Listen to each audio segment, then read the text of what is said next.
Hello, this is Dr. Erica Park, and in this video, I'm going to give you 3 tips that you can use to avoid failure in a plant-based diet. And if you stick around till the end, I'm going to give you an extra bonus tip.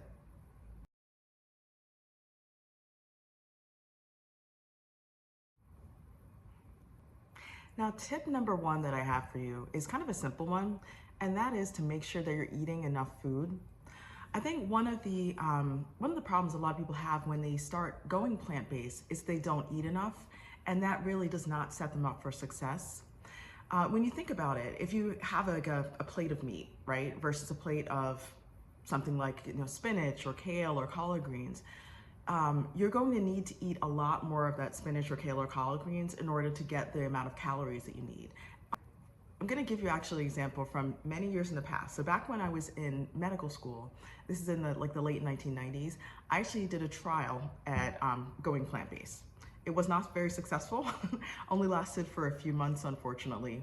And I'm going to explain to you part of the reason why. The big reason why is because I really was not eating enough. Generally, the way I was doing it is I would skip breakfast. Lunch, maybe I'd have some kind of a salad. And dinner, I don't know what I was thinking, but for dinner, I would often just have like some brown rice and a little bit of tofu and some spinach. Not really sure where I got this idea from to eat like that, but that is what I did. And unfortunately, at least at the time that I was in medical school, there was zero nutritional training, so I didn't have a basis to understand what I should do there. So as a result, like I said, it lasted just for a few months. I was starving the whole time. I didn't feel good. I felt kind of sluggish. It was not a good idea. So I would highly recommend you not doing that. And really, when you go plant-based, not saying you need to gorge yourself, but you do have to think that you're gonna probably have to have bigger portions of some things, especially if it's something like a leafy green. You also want to think about making sure that you're getting enough of your plant-based protein sources. So like, legumes, peas, nuts, seeds, tofu, tempeh, things like that. Quinoa is another great one. You need to make sure that you're getting those in your system and you're getting them in the appropriate volume that is going to fill you up, make you feel satiated, make you feel energetic, and make you be successful on this diet so that you'll continue to do this. My tip number 2 that I have for you is to batch cook. Now, batch cooking really honestly saves my life. I work a lot, generally I work a good amount, at least 50 hours a week. Generally I'm working.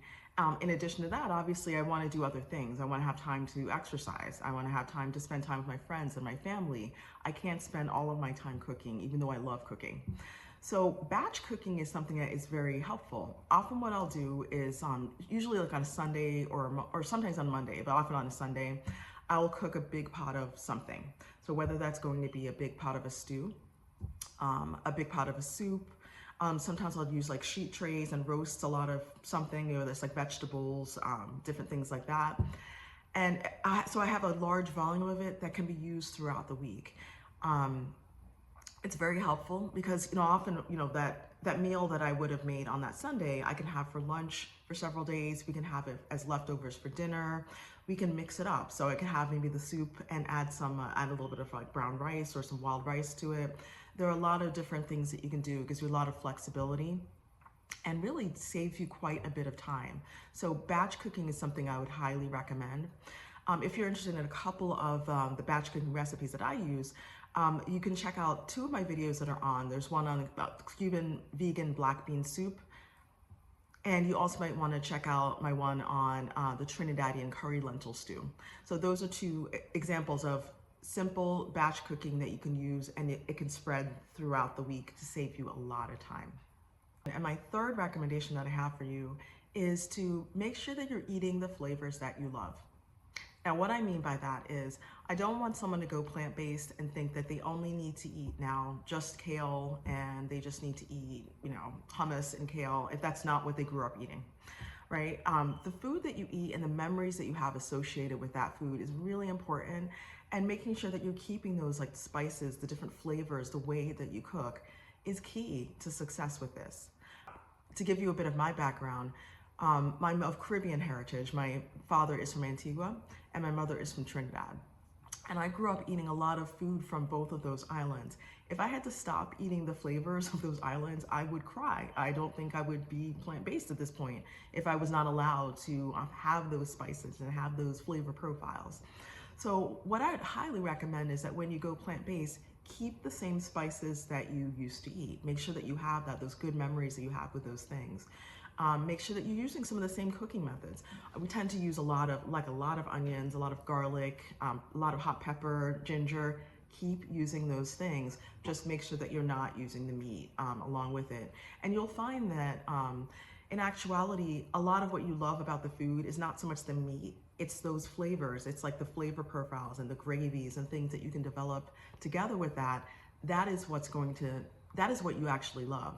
And if you continue eating that way, but doing it plant-based, that will fully set you up for success. All right, so I did say that I was gonna give you a bonus tip. So my extra bonus is to know your why. I think a lot of people, when they start a plant-based diet, sometimes they don't know exactly why they're doing it. They're doing it because someone said they should. Maybe they saw like a little bit of a show and they said something about it, and it seemed like it might be interesting, so they go ahead and try that. But I think for you to be successful in this and for you to continue it long term, you have to really know why you're doing it. Are you doing it because people in your family have heart disease and you want to avoid having heart disease?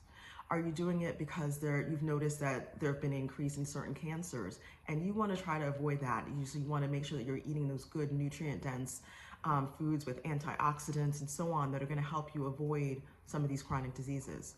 Are you doing it because you have a love of animals and you don't want to consume them? You don't want to do anything that's going to cause harm to them? Are you doing it for multiple reasons? You really need to know your why, because when you go plant-based, sometimes people are going to question you. And if you don't have an answer, you'll start doubting yourself. And when you start doubting yourself, that is when you may backtrack, and that's not going to set you up for any success there. The big thing with all of this is I want you to be successful at this. I want you to enjoy the food that you're eating and to continue with this lifestyle so that it'll benefit you and give you optimal health. So thank you so much for watching. If this content brought you value, you might want to like, comment, and subscribe. And also tap the notification so that you know when I put out a new video that can give you a bit more information. I'm grateful to be here with you on your journey to optimal health. And I hope that you have a happy, healthy, and beautiful day.